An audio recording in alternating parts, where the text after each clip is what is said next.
দিনাজপুর কত এটা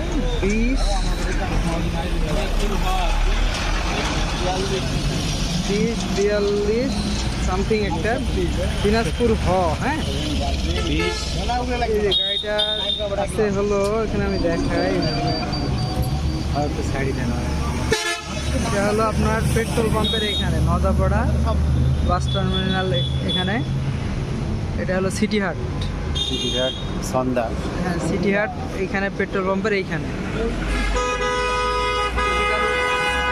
পড়ে যে থাকে এই যে নিতে পারবেন। এই যে এখানে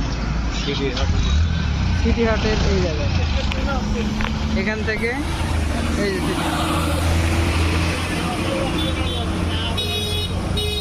আবারও দেখায় যে দেখেন এখানে সেই গাছের এখানে আছে, যদি কারো নিজের হয়ে থাকে তাহলে সে নিতে পারবে।